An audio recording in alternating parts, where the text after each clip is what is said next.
agnostics, long-haired weirdos, short-haired weirdos, vandals, hooligans. The government, hug the government, love the government, hug the government, love the government, hug the government. Welcome to The Politics Guys, a place for bipartisan, rational, and civil debate on American politics and policy.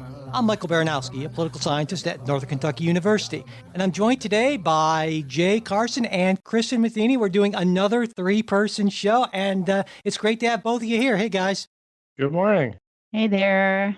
So I thought, it's been a pretty crazy week, or a busy week, certainly. And of course, the top story that we'll start off with is the first open hearings of the impeachment inquiry. This week's key witnesses were, I guess there were three of them, really, right? Acting U.S. Ambassador to Ukraine, Bill Taylor, State Department official George Kent, and former U.S. Ambassador to Ukraine, Marie Yovanovitch. I knew I'd screw that one up. Yovanovitch. Now, Democrats believe that these witnesses have really bolstered their case that President Trump attempted to bribe Ukraine by offering the release of military aid in exchange for Ukraine, of course, announcing an investigation into Hunter and Joe Biden. Republicans have countered that the testimony to this point is second and third-hand hearsay, and that there's no direct confirmation that President Trump was attempting to orchestrate a quid pro quo. Now, this could potentially, at least, I guess theoretically, change next week when EU Ambassador Gordon Sondland testifies, and we're still waiting to see if former Trump National Security Advisor John Bolton will testify. And for that, we're going to need a ruling in the lawsuit concerning whether Congress's impeachment authority supersedes the White House's claim of absolute immunity. So I think that kind of brings us up to date. Kristen, what was your takeaway from this opening week of testimony? So, like a lot of Americans, I work during the weekend. So, as much as I wanted to watch the impeachment hearings, I kind of had it on my second screen at work, and I would kind of toggle back and forth from work to that. So, there was a lot to the testimony that I didn't pick up on. I had to watch it later on YouTube and on the news. I watched the clips. My big takeaway from the week was that it was kind of the way that the media presented everything. So on right-leaning media outlets, just like you said, it seemed, very split down the middle. On right-leaning media outlets, it seemed like they thought that there was really no testimony that was, a magic bullet. A lot of it was second and third hand information. You had, obviously people like Elise Stefanik of New York, a Republican representative, kind of showcase their talent. And it's funny because I've always really liked her. I've always kind of been waiting for her to have her big moment. So she had a big moment this week, and she stood up to Adam Schiff during the hearings. And so you have these right-leaning media outlets sort of presenting these points. And then on the left, because I watch both, on the left-leaning media outlets, you had sort of this great divide of these Democratic pundits trying to come on and find loopholes and things that people were saying, sort of latching on to these, claims or dubious claims, as Republicans would call them. I don't know. I mean, I guess my big takeaway is that this really didn't move the needle in either direction. I think most of America has their mind made up. Either you want to see Donald Trump impeached or you don't. And I think you're going to, watch these impeachment hearings, and it's not going to move the needle for most of us. Yeah. But I sort of consider obviously I'm biased, but I consider myself a fairly open-minded person. I am watching with interest to see what happens. Nothing that I've seen has moved the needle for me. But that was kind of my big takeaway. Yeah, and I think it would be really surprising if I would think if anything moved the needle for you or for Jay a whole lot. But I think it's a great point you make, that this really isn't about learning new things for the most part, I would say. It's about making that public case for impeachment. And it's about, I would argue, trying to drive Donald Trump's approval ratings low enough in certain areas where there's at least a possibility of getting a couple Republican defections on either the impeachment or the conviction vote. And I think that's pretty much the most kind of the realistic best case scenario end game for Democrats. And anything more than that, I think, is just wishful thinking, basically. But Jay, what did you take away from this week? I'm with you both on the. I don't think it changes much for most people. if anything, it to me, I think it will reinvigorate Trump supporters and those in the middle that will see this as this is, Democrats have been looking to impeach Donald Trump since day one. I had predicted that they would, and my predictions have come to pass. And you pointed out before, well, he hasn't been impeached yet, but he will be. And it's a matter of just, well, what theory can we find? And at this point now they're down to, it's before it was the quid pro quo, and now as well we're calling it bribery, which I'm personally a little perplexed as to how exactly what the bribe was and who he was bribing and what. I don't think you're perplexed. I think you might be. No, I am. Rhetorically who's perplexed. who's bribing? Who's bribing? Were we bribing the Ukrainians? Yes. Okay. Not or we, was he Donald soliciting Trump. a bribe from the Ukrainians? Yes, exactly. And just Well, a little background on that. Actually, the reason why the kind of the messaging has changed on the Democratic side from quid pro quo to bribery, two reasons. Number one, apparently they focus grouped it, and bribery sounded a lot, they tried quid pro quo, What crime extortion. should we charge him with? Well, no, not at all. Just, how do we want to frame this? Essentially, I think you can make an argument that all three of those things apply. It's just a matter of which one has the most resonance with the public. And as someone pointed Optics. out, well, yeah, All about the optics. exactly.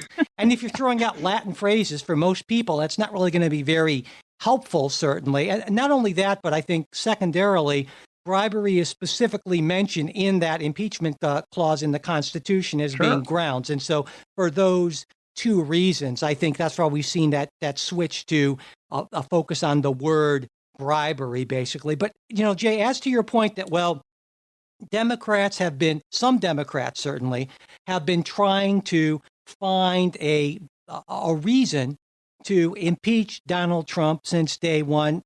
I think any reasonable person would have to agree with that. But that being the case, even if I grant you that, which I have to, and I'm happy to do that, not happy, but I will, it's that doesn't mean that he isn't guilty of the things that he is said to be guilty of. So just because you're trying to find something to nail somebody on, and then they do something, that doesn't mitigate the fact that they've actually done this thing that's impeachable. So that's why I don't get that argument saying, well, they've been trying to get him and now they found something. Well, yeah, now they found something. So I don't see how that follows exactly, or what the logic is there. But maybe you can enlighten me on that. Yeah, no, it goes to first the integrity of the process and the whole idea of are we putting the verdict before the trial. And this is what we talked about last week. And my sense is, when you're saying this is, impeachment, you are putting the verdict before the trial. Once that word impeachment is out there, it's a foregone conclusion that almost all House Democrats would vote to impeach on whatever grounds they could find. And I think you and I both agree that that kind of thing is bad for the republic. That creating absolutely. sort of a permanent impeachment, as opposed to, look, if you want to investigate some sort of alleged wrongdoing in another branch of government, have at it. And I, if you look back at something like Iran Contra or the unmasking of during the Bush administration and the Scooter Libby investigation, all that. Okay. But it's one thing to say, we're holding the other branch's feet to the fire, and quite another to say this is so bad it ought to overturn election. But I do want to get to the witnesses. Before you get to that other thing, I want to get Kristen's point on this as well. I agree with you that it is I would not say abuse of the process, but certainly it is wrong to reach your conclusion before you've heard the evidence. And certainly there are some Democrats who, even on the flimsiest of evidence, would vote to impeach and convict Donald Trump.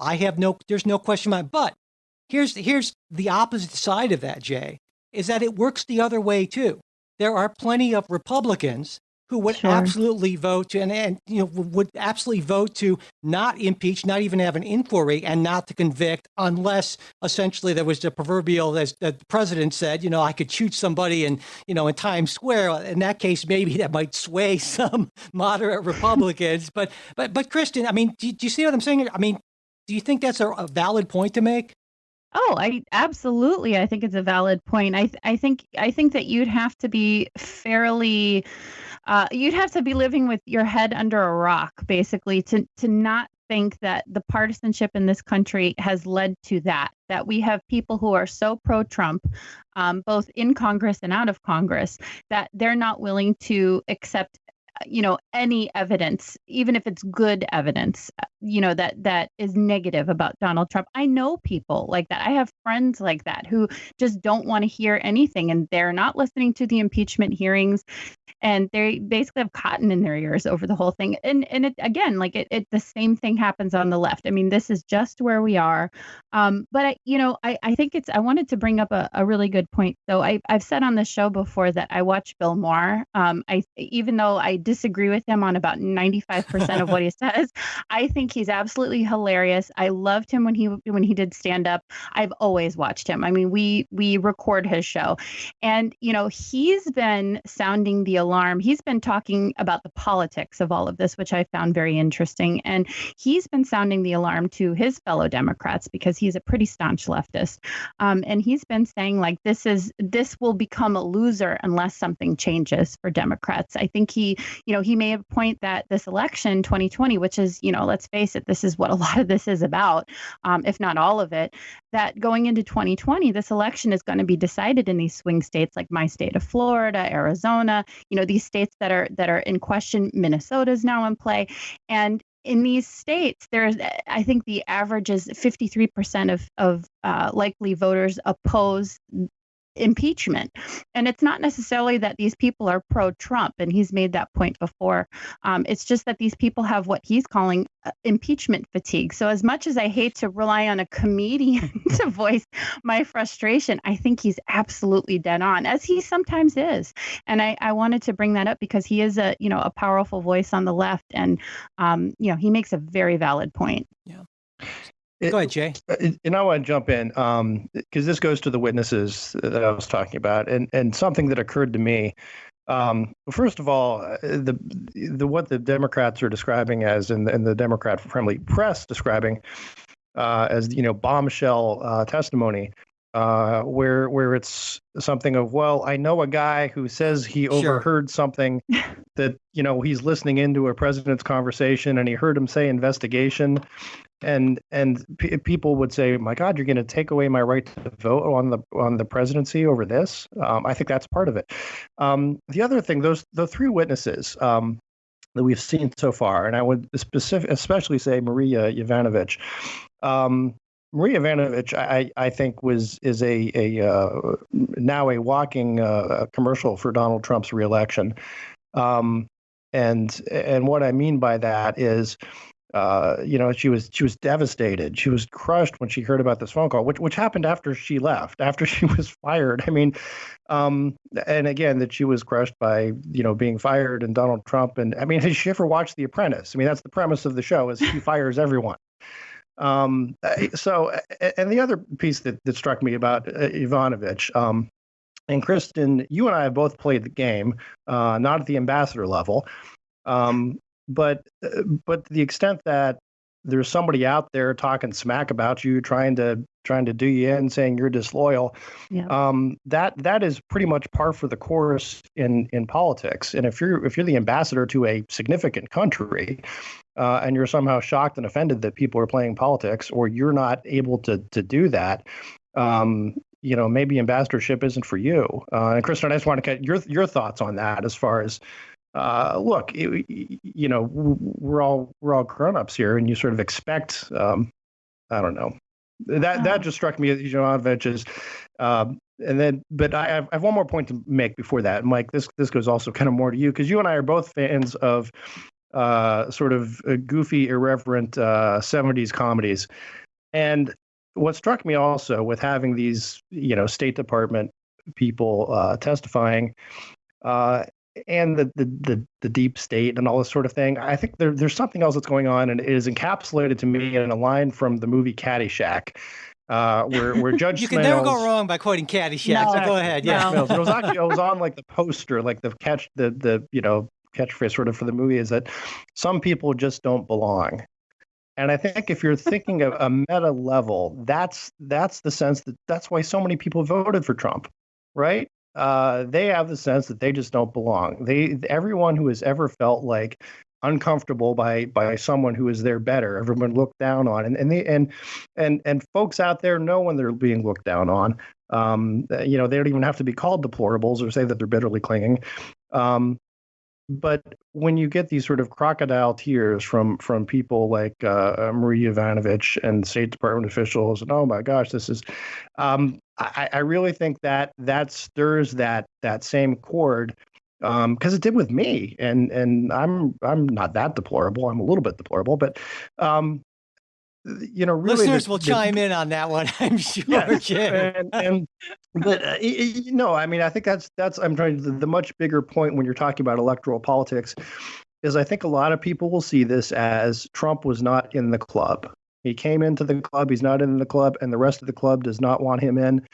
And they will do what they can to force him out. And, Sure. And I think that sense is very real, because I think a lot of people have felt that at some point in their lives.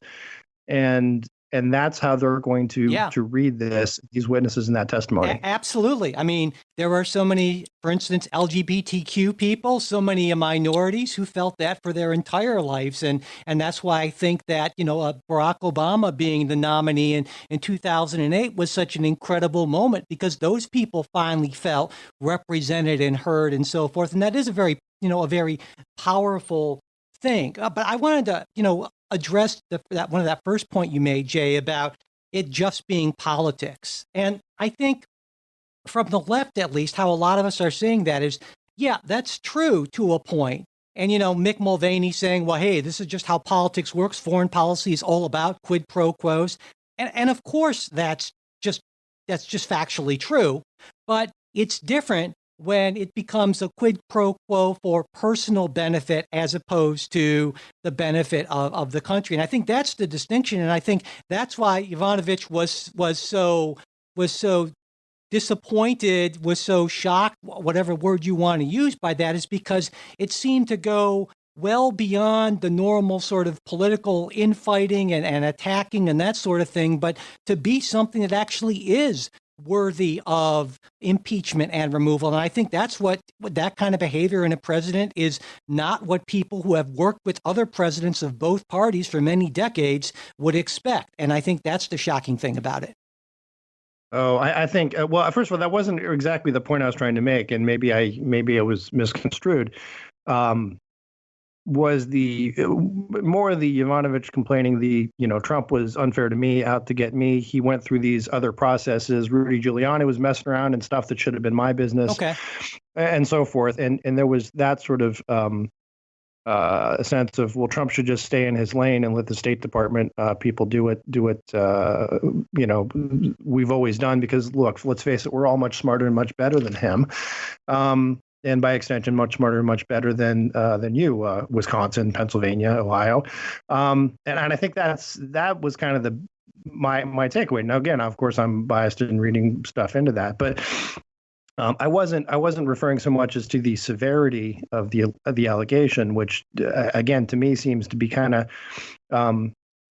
if Maria Yovanovitch was also as rooted as she claims to have been in rooting out corruption in the Ukraine, that somehow she never the question of the Burisma thing never really came up to her, never seemed to hit her radar. I mean, again, to me, it just strikes me as this was sort of a Captain Renault. I guess I see a lot of deflection, and I see this a lot from the right on this from many people, and that it's, let's make it about the witnesses and other things, but let's not focus on sort of the overall case. And I agree with Jonah Goldberg. I agree with Jonah Goldberg on this, who said essentially that anyone who doesn't believe that Trump, quote, did it, is either ignorant or is some kind of a partisan hack. Basically, he clearly asked Ukraine for a favor that would help him out. Now, reasonable people and could also be said to help out the country and help out the good sure, of the and world. let me say that now, where you can say, okay, here's some disagreement as to whether or not it was okay what he did, and it seems to me that most reasonable people on both sides would say, what he did actually wasn't okay. But then there's that next level.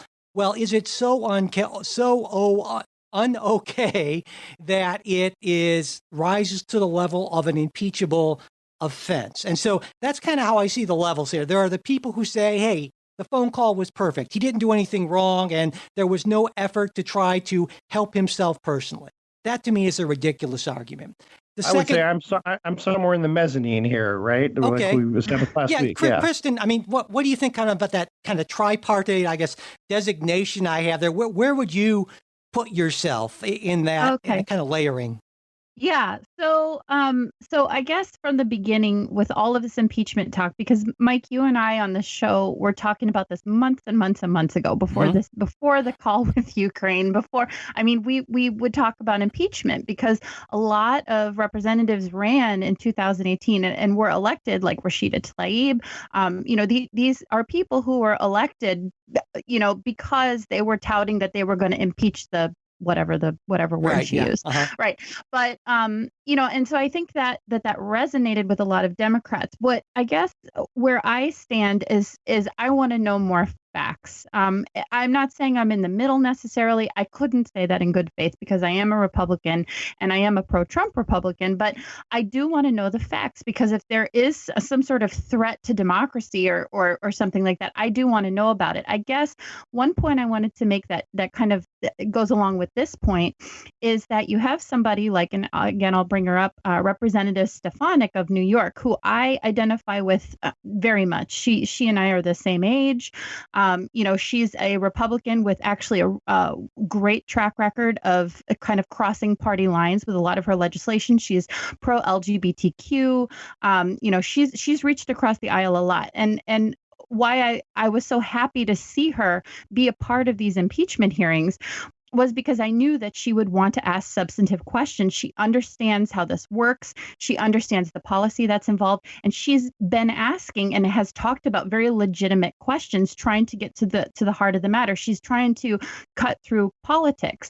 And instead of being listened to, she was shut down by Adam Schiff, basically told to stop talking on multiple occasions. And the media has sort of built her up to be this Trump shill. And the funny thing is that as somebody who is pro-Trump, I would not necessarily call her a Trump shill. I think she's trying to get to the heart of the matter.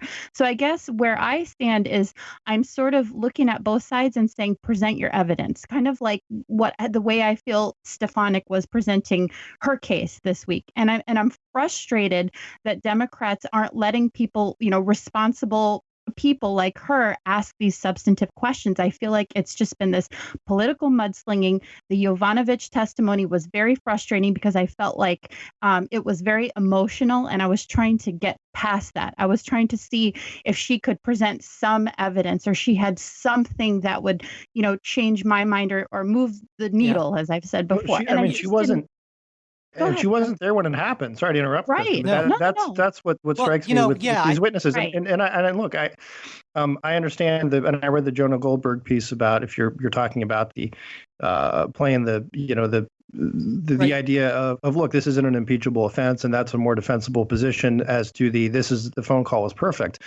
But what we're being asked to evaluate right now is what these witnesses lend to the impeachment inquiry, and it's all sort of like a bunch of people who are saying like, we're really mad about it. We weren't necessarily there. We don't necessarily know anything about it, but we really feel strongly that we don't like Donald Trump. Well, it's more than that. I mean, they have secondhand information, a bunch of people with mostly secondhand information. And that is, you have to weigh the fact that it's not directly from Donald Trump. And you've made that point, a few times, Shane. Right. It's a good point to make. And I agree. And here's a problem that I have is, the timing of the Ukraine call, or at least when the whistleblower thing came out and so forth, it didn't work out terrifically well in terms of launching an investigation with how the election timed out. What I mean by that is there are a lot of people with firsthand information, people like Bolton, Mulvaney, Giuliani, and Perry, who I think we really need to hear from. But of course, they're all refusing to testify. The White House is making this claim. Well, they're not necessarily Bolton. They're not necessarily refusing. Bolton's not refusing to testify, but he's being, executive privilege being invoked, and I think rightfully so. Yeah, and my point being that ideally, I mean, from the purposes, not from partisan purposes, but for the purposes of getting to the truth, we would be able to hear from these people either way and be able to judge, what they're saying and how credible they are and so forth. And that I think, for instance, to your point, Kristen, would go a long way to giving us the sort of evidence that maybe might convince a few people in the middle one way or the other. But of course, that process, assuming it goes up to the Supreme Court, which I think is a reasonable assumption, will take, I think, quite a bit of time, certainly months. And it seems like that, the impeachment process is on a track to be over by that point. So I think Democrats have made a calculation that it's better to not wait to kind of work out these, uncertain court battles, because who knows what the court's eventually going to say, and kind of press forward and try to have this resolved one way or the other before the heart of campaign season. And I understand that, but from the point of view of somebody who really wants to hear from these firsthand players, it's frustrating to me. And what do you think about that, Kristen? When you were talking, I agree with you. I think that the thing that a lot of people are forgetting in all of this is that ambassadors, contrary to what Eric Swalwell says, ambassadors do serve at the pleasure of the president. And so because of that, sometimes you get ambassadors who are not necessarily politically savvy. Every modern president has appointed ambassadors who have been loyal to him, have been, friendly to him. I know somebody. I happen to money. Yeah, exactly. Yeah. The big donors. Well, I was just going to say, I actually am personal friends with somebody who's serving as an ambassador right now, who's from my area, but she was a big friend of the president and donated a lot of money. And when she was appointed, I was happy. But to say this is a Republican or a Democrat thing, this is just how this has always been. Sure. And, so ambassadors, some of them have these incredible resumes, some don't, but they are inherently very, very political. And so I feel like their testimony, I'm not saying it shouldn't be taken seriously or anything like that, but I would agree with you, Mike, in that these, saying that, this ambassador has secondhand knowledge, or he heard or she heard, a friend of a friend, or, I feel like what would be weightier testimony and what may move the needle is hearing from some of these firsthand accounts from these people who are actually involved. So I think you're absolutely right. But what's frustrating is to hear, and I'm seeing this, I will say that I'm seeing this more on left-leaning outlets, because of course, they're sort of holding these ambassadors up to this impossible standard. And, I watched a pundit on, was it MSNBC the other day, talking about Yovanovitch and saying, oh, she has ice in her veins. And I'm thinking to myself, like, did you watch the testimony? That's what struck me as she came across as, and I'll probably get hits for this, but not nearly as icy as she ought to be. Yeah.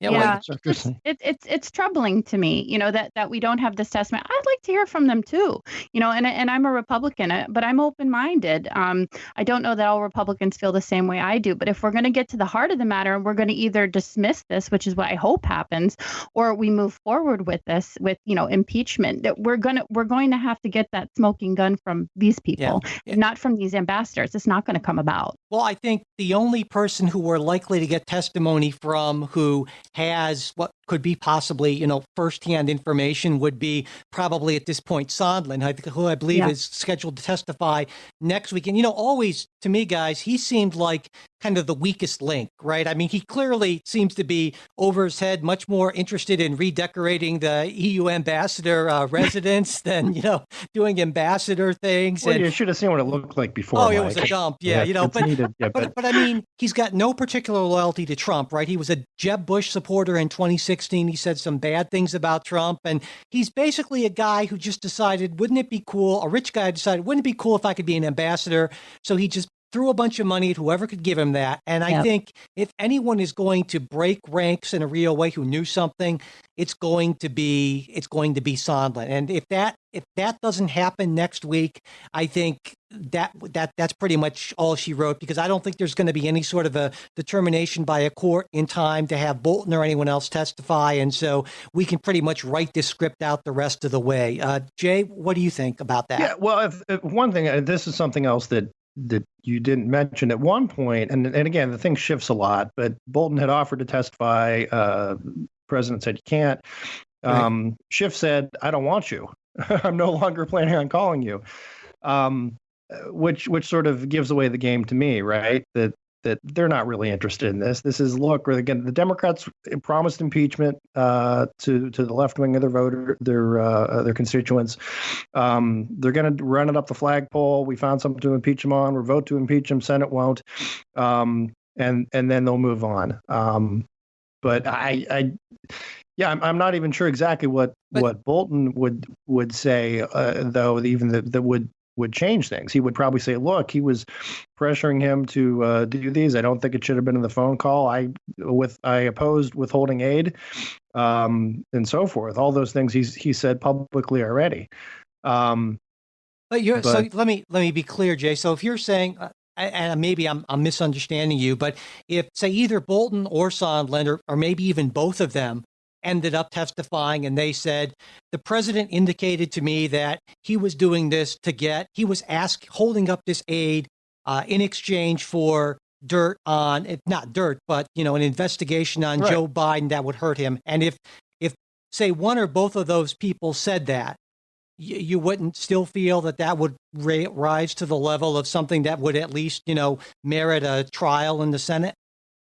Right. Well, I mean, I don't know. Is it an impeachable? I'm still hung up on, is that an impeachable offense? Okay, that's what I'm asking. Yeah. Again, I'm not sure that it falls into that category again of kind of like well, at one point he was thinking about firing Mueller. So is that obstruction of justice? Well, let's say he was thinking about holding up aid, and he did for a couple months. Now, the Ukrainians said that they didn't know he was holding up the aid. What were they going to say? Which sort of gets rid of sort of a bribery or quid pro quo. That's actually been thing. Debunked, but go ahead. Well, they actually knew that. I mean, but go ahead. Well, they said they didn't. No, that's actually been debunked, but we're not going to. Well, I mean, this is my point is, if you're going to have a crime, you also need to hear from the victim. If the victim says it didn't happen, sure, yeah. And I get the debunking thing of, well, there were other signals that said they may have known that this wasn't, but I again, it comes back to try to explain to the guy on the street who's bribing whom and why and how this worked, and they got the money eventually, and they didn't get anything in return. But of course, why you remove a president for that? But if you try to commit a crime and you're not successful, that doesn't mean that that's not a crime. As many have pointed out. Absolutely, attempt can be a crime. Yeah, and of course the aid was only released after the White House became aware of the whistleblower complaint. So the timing is. I mean, I'm not saying that any of this is by itself determinative. That's not the case I'm making. But what I'm saying is that a reasonable person can put together all of these individual pieces of information and say, as I've done, I'd like to think I'm a reasonable person on this, and say, you know what, this at least merits a trial in the Senate. And that's kind of where I'm at this. I've said a number of times that basically overturning the results of an election, that's an incredibly serious thing. And I would need to hear from firsthand witnesses before I think I could in good conscience vote to convict and remove any president from office for a crime, and we don't have that. But I would think at this point there would be enough for me to vote to impeach, if not to convict, and I would have a real problem doing that without hearing from like a Giuliani, Bolton, Mulvaney, that sort of thing. So, Kristen, right. Sorry. No, it's fine. I think that one of the most compelling arguments, I'm trying to think of things not to get back in the weeds. So one of the most compelling arguments I heard this week, and something that I feel like a lot of media sources tend to lose focus of, is what this is all about. This is all about Trump, but what Trump is pointing to is something related to Hunter Biden. And I think one of the most compelling arguments that came up this week, and it was hotly debated on right-leaning and left-leaning media outlets, was whether or not there were red flags and warning signs with Hunter Biden's involvement with Burisma back during the Obama administration. God, there were. And there were. And so in her Tristan, I'm sorry, I'm jumping in really quick, but Yovanovitch in her confirmation hearings before that was prepped on how to deal with questions relating to Hunter Biden if they came up, and they did not. But go ahead. Right. No. That's actually, I was going to say that this came up with a lot of the talking about Yovanovitch, and that this was something that she was acutely aware of, that a lot of people were acutely aware of, and it was just sort of swept under the rug. And so, I would argue that moving forward, I'm not saying that this excuses anything that Donald Trump did or didn't do. Again, that's why the founding fathers left the issue of impeachment open for so much debate. I mean, sometimes it's really great that we have this much leverage and there's this, there's not a lot of oversight on these things. But in moments like this, it's very frustrating for us to watch this going on and saying, what did you mean? What is an impeachable offense and what isn't? I mean, ultimately, I would like to see what Sondland has to say. I too would like to hear some of these firsthand accounts of what was going back and forth. But yeah, to Mike's point that he made several minutes ago, I think if something doesn't emerge in the next week, it's not going to happen in the next 2 weeks because it's Thanksgiving week, but in the next week, I think maybe it's time to refocus or to close up shop or take a new direction entirely. But I think this week is going to be critical. For that. And of course, I am positive we will be talking about this next week, and I would be stunned if it weren't our top story again next week. But I was going to throw out, it doesn't matter. The hearings will end. There'll be a vote to impeach. He'll be impeached. Yes, I think we can all agree that's what's going to happen. Absolutely. The only question in my mind at this point is, will they be able to get even a single Republican to join that? Because I think that's a big deal. Obviously, if both the impeachment and the conviction votes are entirely party line, that's very different than if one or two, on the conviction side, you'll get Amash, right? Well, he's not a Republican anymore, so it doesn't. He doesn't really count. We'll call him a Republican. Yeah, he doesn't really count anymore.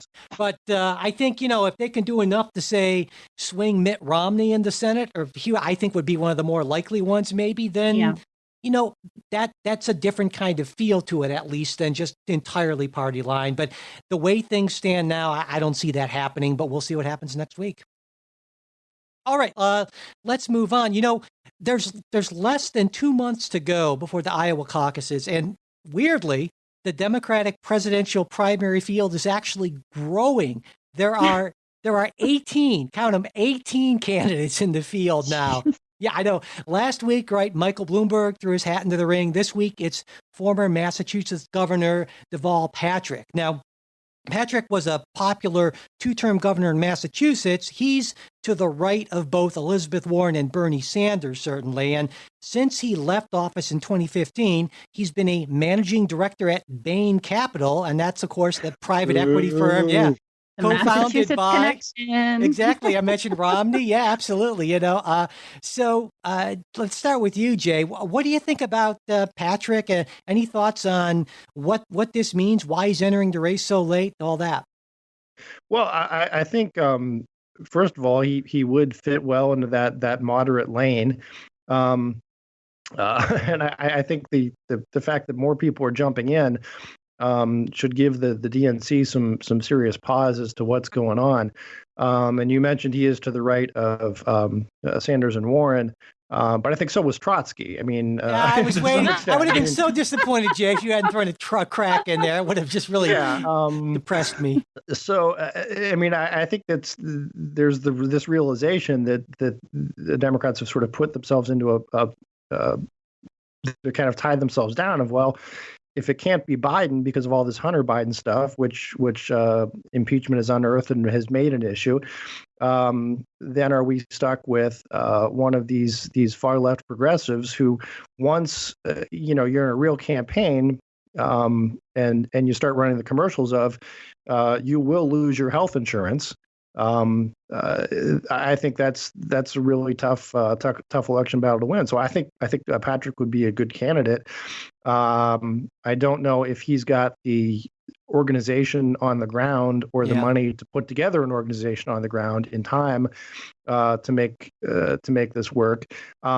But weird stuff might happen just because of the weirdness of this, right? I mean, if you have a kind of complete collapse, but I don't know, because I think Warren and Sanders still do have the organizations, right? Yeah. I mean, they didn't even misguide organizations, but they got them. Yeah, I think you're right. Everyone's kind of waiting for Biden to crater. I mean, I've heard from people who are, with or around his campaign saying, everyone tries really hard to make sure that he speaks as little as possible extemporaneously and so forth. And when you're scared of your candidate, and you're in the campaign, that's probably not even to Iowa yet. It's not a great sign, right? And I think so.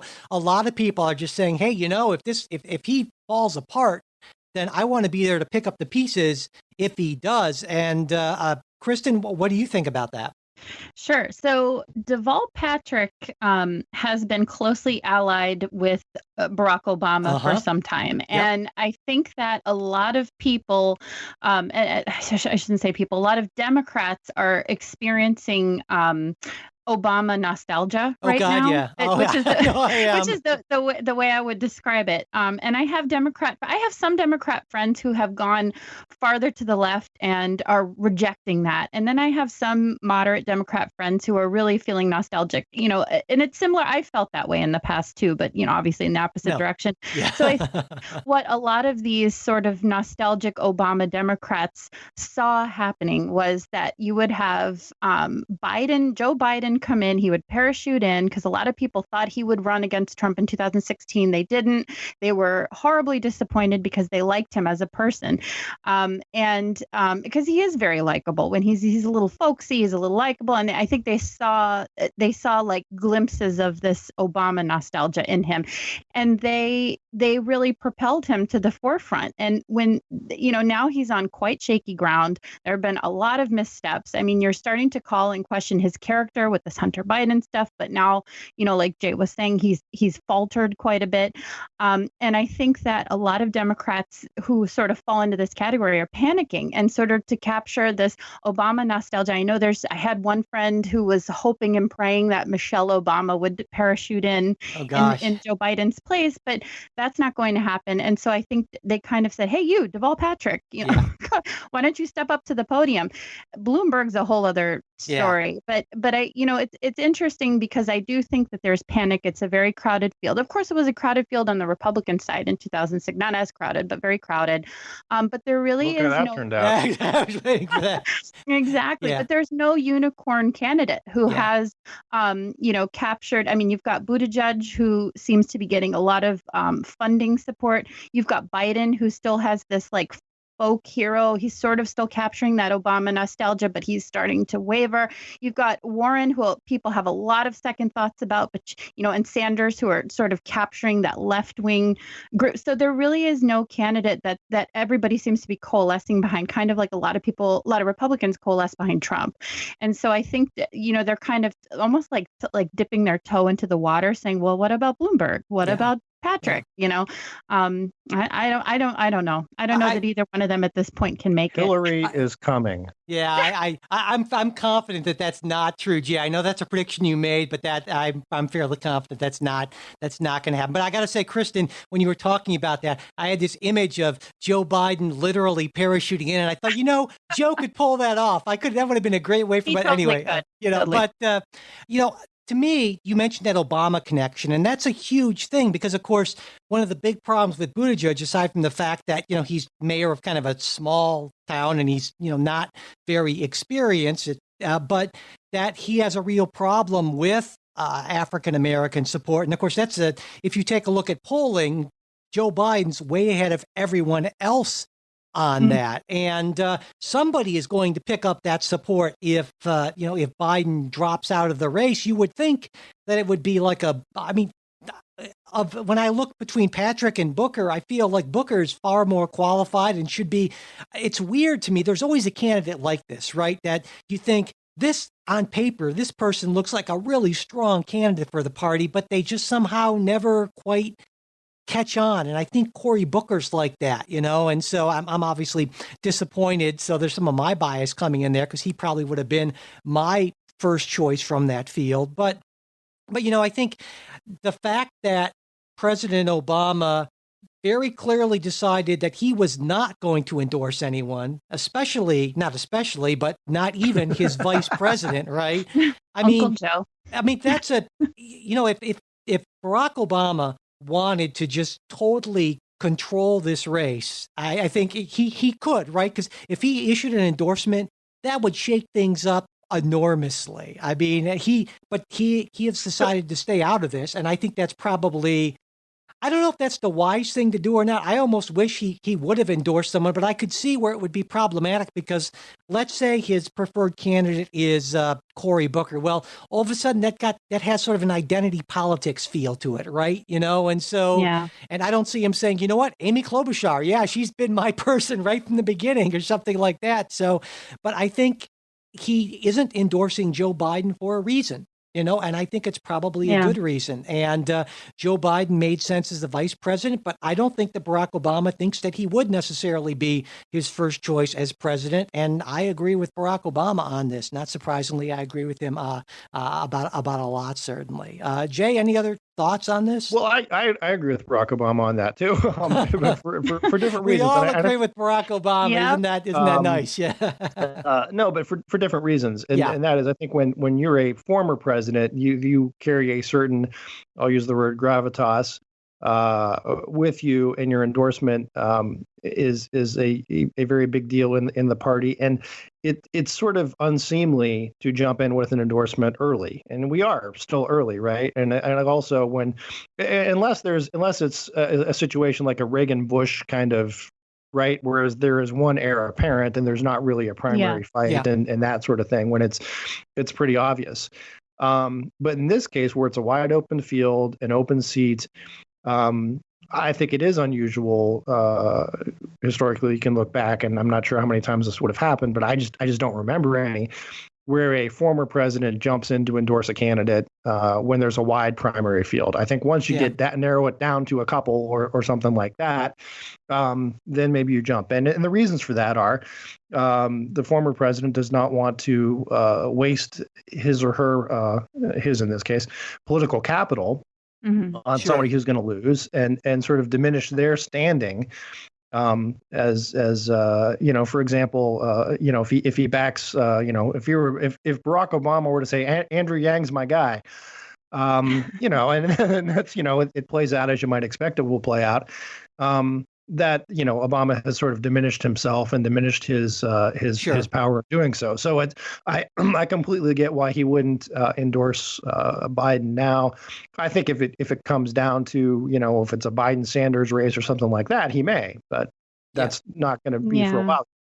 And I guess we can rule out Michelle Obama running and her saying, well, with me, you get two for the price of one, right? That's a throwback to the Clinton. Anyway, before we get to our last story, I imagine it'll be our last story, but we want to thank all of our monthly sustaining supporters on Patreon. And of course, when you do support the show, you get more than our thanks. There's the weekly bonus show. There's the quick take, all kinds of other stuff. And if you want to check that out, you can just go to patreon.com/politicsguys or politicsguys.com/support, or there's a link right there in the show notes. And if being a monthly supporter is just too much of a commitment, or you just like to occasionally support the show when you're able to, or when you think we've done a particularly good job, you can do that too through PayPal. And again, you'll find the support link for PayPal in the show notes. You can just go to politicsguys.com/support. Thanks so much.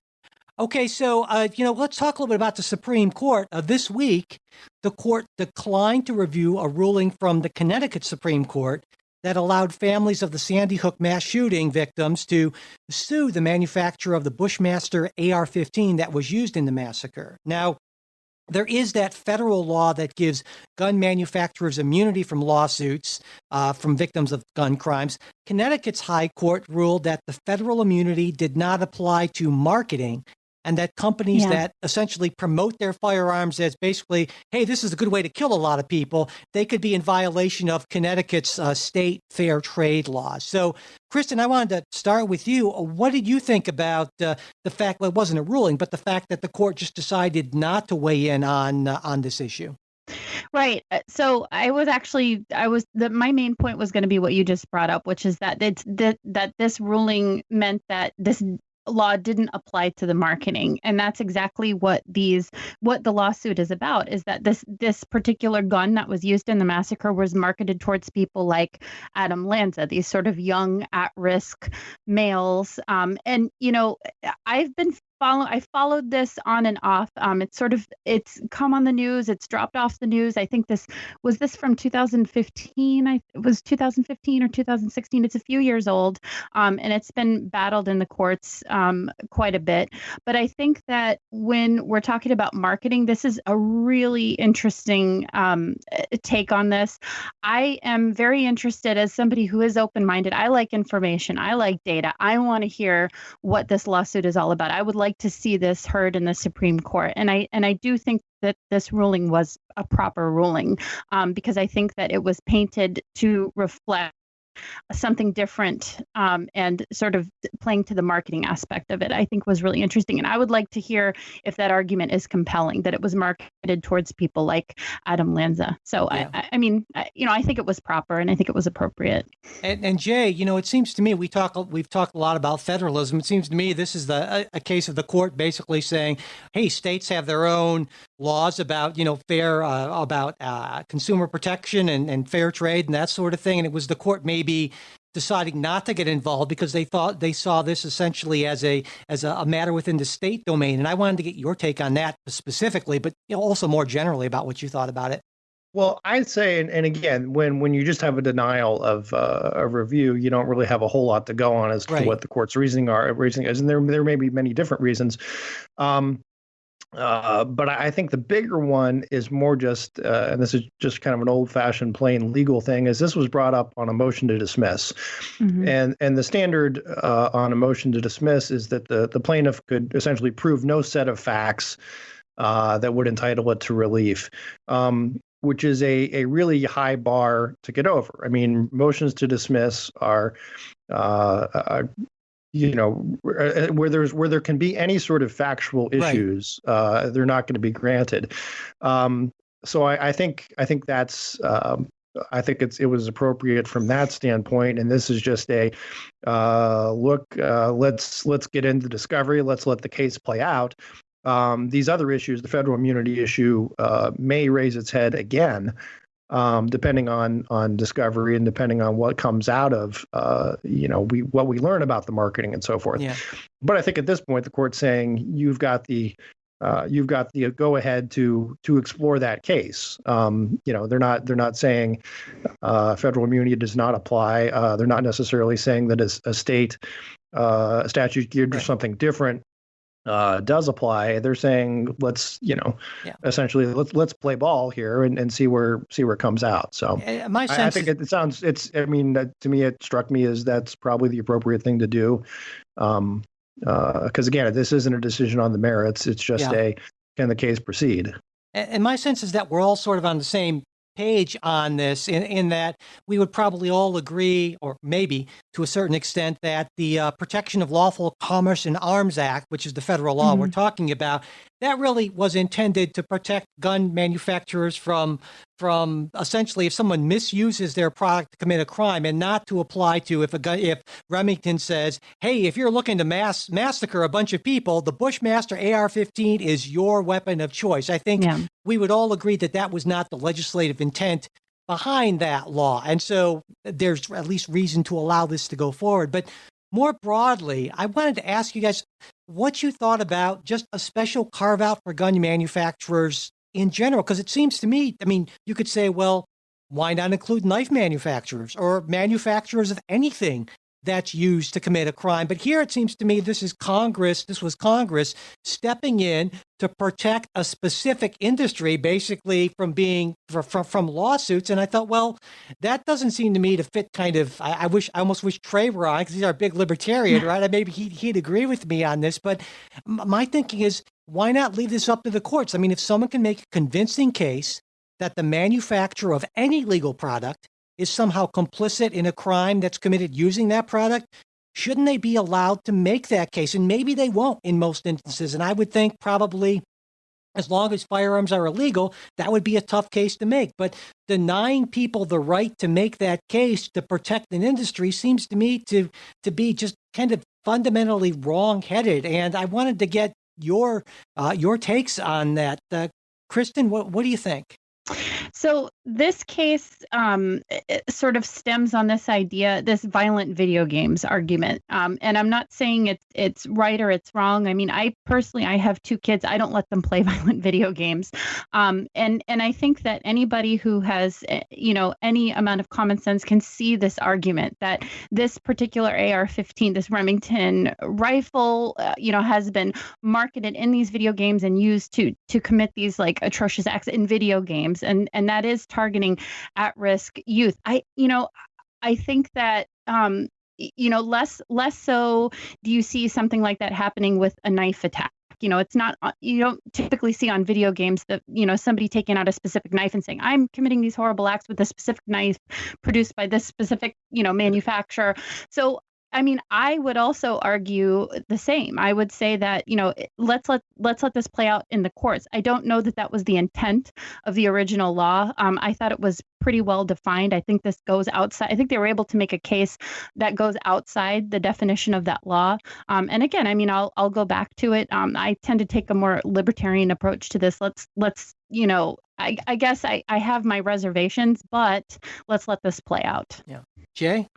I think the knife manufacturers need to work harder on their product placement with video games. No, I mean, look, this is obviously it's an industry carve out, and well, Kristen says again, I don't think anyone was looking at is it being marketed to massacre people when they drafted this carve out. And yes, it was a political decision. It was something the NRA and the firearms industry backed. And that's sort of democracy. So to me, that's a policy question, not a legal question. There are a lot of carve outs for a lot of different kinds of industries for a lot of different reasons. Some of them better than others. But again, those are policy choices. And I guess the question is if you think it's a good policy choice or a bad policy choice. And I clearly think it's a bad one. Yeah. I think it's a bad one. I think there could also be a situation where you would have industries that sell a lawful product that are completely wiped off the map if they're subject to litigation. This has come into question with automobiles before. If somebody gets behind the wheel of a car drunk, I know this has come up many times. Could you potentially sue the automobile manufacturer for manufacturing a car that targeted somebody who may get behind the wheel? It's kind of just like a never-ending loop, I guess, to that point. Sorry. I think in a way it should be. What about the airline? Airlines. Right. In a way, it should be self-correcting, shouldn't it? I mean, the fact that if people bring forth baseless, I mean, the reason why you can get all these class actions in certain areas is because there are attorneys who, and yes, they're largely Democratic attorneys, right, Jay? You would say that who see a potential for a big payday. But if essentially there are people who would like to bring action against, a pen manufacturer because someone decided to go on a rampage with a Bic, there's probably not going to be a big payday there, and so it's not going to attract the legal vultures to that. And so, I mean, the system's designed to sort of be self-correcting in that way. No. Well, yes and no, but also consider with any lawsuit, you still have to show some sort of negligence, exactly, right? Or Mm-hmm. causality or something like that. And I think the question, the issue that the gun manufacturers would have, the what they would face would be, you could allege any sort of negligence just by creating the product, right? When the product itself is designed to shoot people, to kill people. there would be that argument, and also the argument of in something like any of these cases, that's the deepest pocket that would get looked to, and you would have a situation where I see what you're saying. rather than trying to, I mean, they would either have to pay out a whole lot of settlements to defend these, which would eventually get rid of the company, or they would be faced with, again, multi-million, billion-dollar verdicts. So let me the country. I think I kind of understand what you're saying. Let me see if I get this. So basically, and I think Kristen, this is kind of what you're saying as well, in a way, is that because firearms, or at least certain types of firearms, by their very nature, are designed to hurt or kill people when used as directed. But it's only, the question is, I mean, say for like self-defense purposes or what have you, that makes them fundamentally different from knives and other things, and uniquely vulnerable to litigation in a way that knives or pens or anything else is. And is that basically what you're saying? Yes. Okay, so I would agree. That makes sense to me. That makes sense to me. Then I can kind of see that logic. And so, all right then. Well, I think it's good for me to end on a point where I agree with where all three of us agree. And so let's do that. But this is the second week in a row now we've done a 3-person show, and I don't know, you guys, I really enjoy it. I think it's a great format. It was a good time.